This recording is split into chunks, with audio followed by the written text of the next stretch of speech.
Traditionally, FEMA funds are used to rebuild projects like for like in the exact same place that they were before damage had occurred.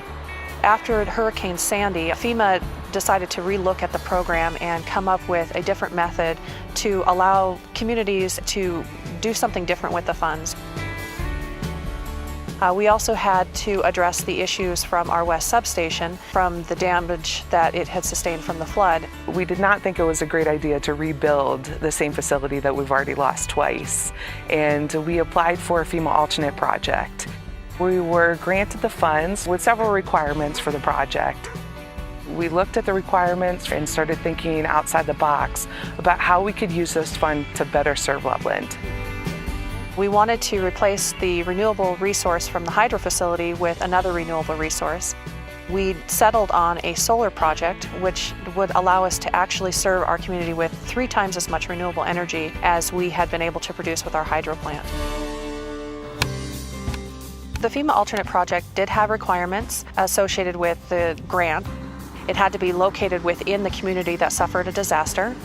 It had to be owned by the community, and it had to be maintained by the community in the long term. We had to follow all of the federal procurement and construction requirements.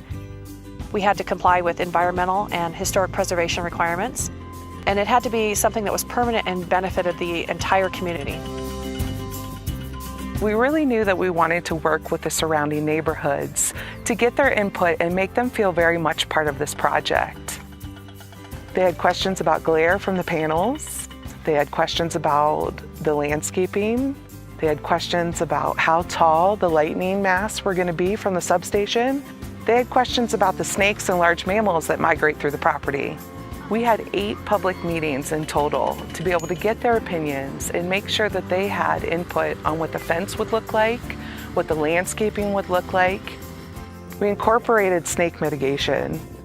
We also incorporated 2 corridors on the site that elk and deer could migrate through. There are 10,332 panels out here.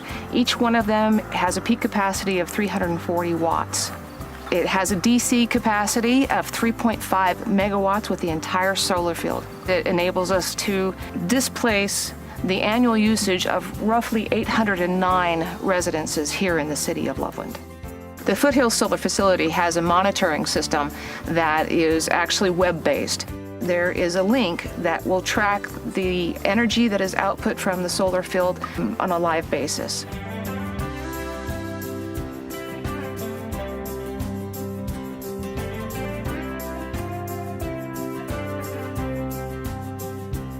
A substation allows us to transition power from the bulk electric grid to the city distribution system for delivery to homes and businesses in our service territory. The Foothills substation was placed in the northwest part of this service territory because we've seen a tremendous amount of growth in this area. So this is a huge win for our community. It's a renewable resource. It produces 3 times as much energy as the hydro facility did, and it's no longer in a flood zone. As a result of FEMA picking up the lion's share of the entire cost, our ROI on this field is just a little bit over 3 years. The City of Loveland should be very proud of this project. The Foothills Solar and Substation included a lot of effort from a lot of staff members, including the Loveland Utilities Commission and City Council.